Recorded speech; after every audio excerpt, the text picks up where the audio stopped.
Hello guys, ಎಲ್ಲರೂ welcome to Shri creations 27. So ಏನಪ್ಪಾ ಅಂದ್ರೆ ಸಲಾರ್ ಓಪನಿಂಗ್ ಏನಪ್ಪ ಈ ರೇಂಜ್ ಅಲ್ಲಿ ಇದೆ ಅಂತಾನೆ ಹೇಳ್ಬೋದು. ಮತ್ತೆ ದಂಕಿ ಅವ್ರದ್ದು ಸ್ವಲ್ಪ ಕಡಿಮೆ ಆಗಿದೆ ಓಪನಿಂಗ್ ಅಲ್ಲಿ ಅಂತ ನನ್ನ ಮಟ್ಟಿಗೆ ಅನ್ಸಿದೆ ಅಪ್ಪ.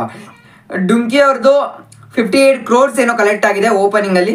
ಸೊ ಅವ್ರೇನೋ 70+ ಅದರಲ್ಲಿ ಯೋಚನೆ ಮಾಡ್ತಾ ಇರ್ಬೋದು, ಬಟ್ ಕಡಿಮೆ ಆಗೋಗಿದೆ. ಅದು ಬೇರೆ ಥರ್ಸ್ಡೇ ಬೇರೆ ಇತ್ತಲ್ಲ, ಸೊ ಕಡಿಮೆ ಆಗೋಗಿದೆ.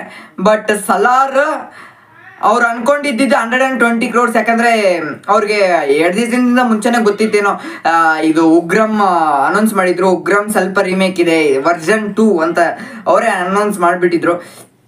ಸೊ ಅಂಥ ಸಮಯದಲ್ಲಿ ಇನ್ನೇನು ಅಂತ ಹೇಳ್ಬಿಟ್ಟು ಅಂಥ ಸಮಯದಲ್ಲಿ ಕೂಡ 178 crores ಅನ್ನ ಕಲೆಕ್ಟ್ ಮಾಡಿದೆ ಅಂದ್ರೆ ಶಬಾಷಪ್ಪ.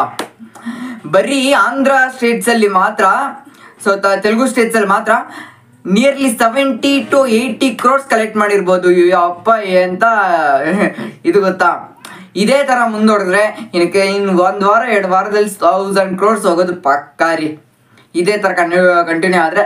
ಬಟ್ ಕೆಲವೊಂದು ಕಡೆ ಇದು ಎಲ್ಲೋ ಒಂದೊಂದು ಕಡೆ ಮಾತ್ರ ಮಿಕ್ಸ್ಡ್ ರಿವ್ಯೂ ಬರ್ತದೆ, ಇನ್ನೆಲ್ಲ ಕಡೆನೂ ಪಾಸಿಟಿವ್ ರಿವ್ಯೂ ಅನ್ನು ತಗೊಳ್ತಾ ಇದೆ ನಮ್ಮ ಸಲಾರ್ ಅಂತಲೇ ಹೇಳ್ಬೋದು. ಸೊ ಅದು ಬೇರೆ ನಮ್ಮ ಕನ್ನಡ ಅವರು ಮಾಡಿರ್ತಕ್ಕಂಥ ಒಂದು ಮೂವಿ. ಸೊ ನಮಗೆ ಒಂಥರ ಖುಷಿನೇ ಅಲ್ಲ, ನಾವು ಮಾಡಿರ್ತಕ್ಕಂಥ ಮೂವಿ. ಬಟ್ ಬೇರೆ ಲ್ಯಾಂಗ್ವೇಜಲ್ಲಿ ಒರಿಜಿನಲ್ ಲ್ಯಾಂಗ್ವೇಜ್ ಆಗಿರೋದ್ರಿಂದ ನಾವೇನು ಮಾಡೋಕ್ಕಾಗಲ್ಲ. ಬಟ್ ನಾವು ಮಾಡಿರ್ತಕ್ಕಂಥ ಸಿನಿಮಾ ಒಂದು ಕೊಡುಗೆಯಾಗಿ ಅಂತ ಹೇಳ್ಬಿಟ್ಟು ನಾವು ಸಂತೋಷವಾಗಿ ಫೀಲ್ ಮಾಡ್ಬೋದು ಅಂತ ಹೇಳ್ತೀನಿ. ಸೊ ಕಂಪ್ಯಾರಿಸನ್ ಮಾಡಕ್ ಹೋದ್ರೆ ಡುಂಗಿಗೂ ಮತ್ತೆ ಸಲಾರ್ಗೂ, ಸಲಾರ್ ಒಂಥರ ಬುಲೆಟ್ ಟ್ರೈನ್ ಸ್ಪೀಡಲ್ಲಿ ಹೋಗ್ತಾ ಇದೆ. ಇದು ಡುಂಕಿ ಚೆನ್ನಾಗಿಲ್ಲ ಅಂತ ಹೇಳ್ತಿಲ್ಲ, ಇಟ್ಸ್ ಪರ್ಫೆಕ್ಟ್ಲಿ ನೈಸ್ ಅಂತ ಹೇಳ್ತೀನಿ. ಬಟ್ ಸಲಾರ್ ಮುಂದೆ ಸ್ವಲ್ಪ ಹಿಂದೆ ಉಳಿದಿದೆ. ನೆಕ್ಸ್ಟ್ ಮತ್ತೆ ಈ ವರ್ಷದ ಬಿಗ್ಗೆಸ್ಟ್ ಓಪನರ್ ಮೂವಿಯಾಗಿ ಸಲಾರ್ ನಿಂತಿದೆ. ಫಸ್ಟ್ ಬಂದು 202 ಸೆಂಚುರಿ ಹೊಡೆದಿರ್ತಕ್ಕಂಥ ಒಂದು RR ಇದೆ, ಮತ್ತೆ ಇನ್ನೊಂದು 2 ಸೆಂಚುರಿ ಹೊಡೆದಿರ್ತಕ್ಕಂಥ ಒಂದು ಬಾಹುಬಲಿ ಇದೆ. ಒಂದೇ ದಿವಸಕ್ಕೆ 200+ ಹೊಡೆದಿರ್ತಕ್ಕಂಥ ಮೂವೀಸ್ ಇದು.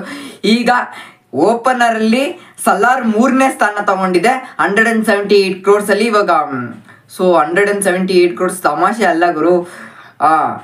KGF 3rd ಸ್ಥಾನದಲ್ಲಿತ್ತು, ಇವಾಗ ಅದು 4th ಸ್ಥಾನಕ್ಕೆ ಬಂದಿದೆ. ಇವಾಗ ಆ ಪ್ಲೇಸ್ 3rd ಸ್ಥಾನವನ್ನ ಸಲಾರ್ ಎತ್ಕೊಂಡಿದೆ. ಸೊ ನೀಲ್ ಅವ್ರ ರೆಕಾರ್ಡನ್ನು ನೀಲ್ ಅವರೇ ಮುರಿದಿದ್ದಾರೆ ಅಂತ ಹೇಳ್ಬೋದು, ತಪ್ಪಾಗಲ್ಲ. ಮತ್ತೆ ಇನ್ನೊಂದು ವಿಷಯ ಮಾತಾಡಲೇಬೇಕು. ಯಾರೋ ಒಬ್ರು ಜ್ಯೋತಿಷ್ಯ ಹೇಳೋರು ಪ್ರಭಾಸ್ ಅವ್ರಿಗೆ ಇನ್ನು ಇಷ್ಟೇ ಕೆರಿಯರ್, ಇನ್ನು ಅವ್ರಿಗೆಲ್ಲ ಫ್ಲಾಪ್ಸೆ ಅಂತ ಒಬ್ರು ಅಂದಿದ್ರು. ಸೊ ಅವ್ರ ಹೆಸರು ಕೂಡ ನನಗೆ ಬೇಡ. ತೆಲುಗು ಅವರವರು ಒಂದು ಹಿಂದೂ ಸಂಸ್ಕೃತಿಯನ್ನು ತಮಾಷೆ ಅಲ್ಲ, ಅದು ಹಿಂದೂ ಸಂಸ್ಕೃತಿ ಅನ್ನ ಎಲ್ಲಿ ಹೆಂಗೆ ತೋರಿಸ್ಬೇಕು ಹಂಗೆ ತೋರಿಸ್ಬೇಕು. ಈ ಥರ ಸುಳ್ಳುಗಳನ್ನ ಹೇಳ್ಕೊಂಡು, ಸುಳ್ಳಂತ ಅಲ್ಲ, ನೀವು ಏನೋ ಪ್ರಿಡಿಕ್ಷನ್ ಹಾಕಕ್ಕೆ ಹೋಗಿರ್ತಾ ಅದು ಏನೋ ಆಗಿರುತ್ತೆ. ಸೊ ಹಿಂದೂ ಸಂಸ್ಕೃತಿಯಲ್ಲಿ ಜ್ಯೋತಿಷ್ಯಕ್ಕೆ ಆಗಿನ ಕಾಲದಲ್ಲಿ ನಮ್ಮ ಋಷಿಮುನಿಗಳು ಎಷ್ಟೋ ತಪಸ್ಸುಗಳು ಮಾಡಿ ಅದನ್ನ ತಂದ್ಕೊಂಡು ಏನೋ ಮಾಡಿರ್ತಾರೆ, ಅದು ಸತ್ಯವಾಗಿರುತ್ತೆ. ಈ ಕಾಲದವ್ರಿಗೆ ಅಷ್ಟೊಂದು ಒಲಿಯಲ್ಲ, ಅದು ಯಾರಿಗೂ ಅಂಥದ್ದಿರಲ್ಲ ಅಂತ.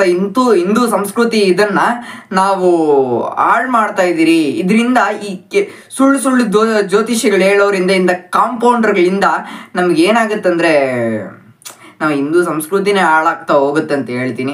ಸೊ ಏನಕ್ಕೆ ಈ ಥರ ಮಾತಾಡ್ತೀರಿ? ಇನ್ನು ಬೇರೆದು ಕೂಡ ಹೇಳಿದರೆ ಅದರೆಲ್ಲ ಈ ಸತಿ ಇಂಡಿಯಾ ವರ್ಲ್ಡ್ ಕಪ್ ಗೆಲ್ಲುತ್ತಂತ ಅಂದರು.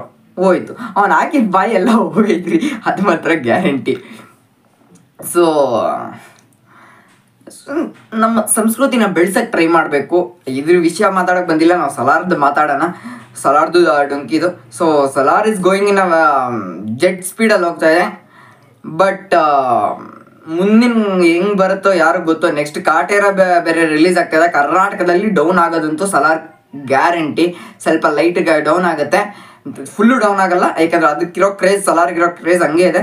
ಸೊ ಲೈಟ್ ಕಡಿಮೆ ಆಗುತ್ತೆ. ಬಟ್ ಕಾಟೇರ ಅಸ್ಮಾತ್ ಕಾಟೇರ ಒಂದು ನೆಗೆಟಿವ್ ಟಾಕ್ ಬಂತಂದರೆ ಅವಾಗ ಬ್ಯಾಲೆನ್ಸ್ಡ್ ಆಗ್ಬೋದು, ಯಾಕಂದರೆ ದರ್ಶನ್ ಫ್ಯಾನ್ಸ್ ಇರ್ತಾರೆ. ಸೊ ಅದರಿಂದ ಕರ್ನಾಟಕದಲ್ಲಿ ಬ್ಯಾಲೆನ್ಸ್ ಅನ್ನೋದು ತಗೊಳುತ್ತೆ. ಇನ್ನು ಮಿಕ್ಕಿ ಏನಾನ ಚೆನ್ನಾಗಿದೆ ಅಂದರೆ ಸ್ವಲ್ಪ ಸಲ ಡೌನ್ ಆಗುತ್ತೆ ಕರ್ನಾಟಕದಲ್ಲಿ. ನಿಮಗೆ ಇನ್ನು ಕಾಟೇರ ಮುಂದಕ್ಕೆ ಬರುತ್ತೆ ಅಂತ ಹೇಳ್ಬೋದು. ಏನಾಗುತ್ತೋ ಗೊತ್ತಿಲ್ಲ, ಇನ್ನೊಂದು ಒಂದು ವಾರದಲ್ಲಿ 1000 crores ಹೊಡಿಬೋದು ಅನ್ನೋ ನನ್ನ ಇಂಟೆನ್ಷನ್ಸ್ ಇದೆ. ಇದೇ ಥರ ಮುಂದೋದ್ರೆ ಕಲೆಕ್ಷನ್ಸು, ಸೊ ಇದೇ ಥರ ಹೋದರೆ ಹೊಡಿಬೋದು. ನೋಡೋಣ ಏನಾಗುತ್ತೋ. ಮತ್ತು ಸೆಕೆಂಡ್ ಡೇ ಕಲೆಕ್ಷನ್ಸ್ ಹೆಂಗಿರುತ್ತೋ ಗೊತ್ತಿಲ್ಲ. ಒಂದು ಪೋಸ್ಟ್ ಹಾಕ್ತೀನಿ ಸೆಕೆಂಡ್ ಡೇ ಕಲೆಕ್ಷನ್ದು ಏನಾನ ಏನಾಗುತ್ತೋ ಅಂತ ಹೇಳ್ಬಿಟ್ಟು. So thank you guys. Like ಮಾಡಿ, ಶೇರ್ ಮಾಡಿ, ಸಬ್ಸ್ಕ್ರೈಬ್ ಮಾಡಿ, ಪಕ್ಕದಲ್ಲಿರೋ ಬೆಲ್ ಐಕಾನ್ ಒತ್ತಿ. Thank you.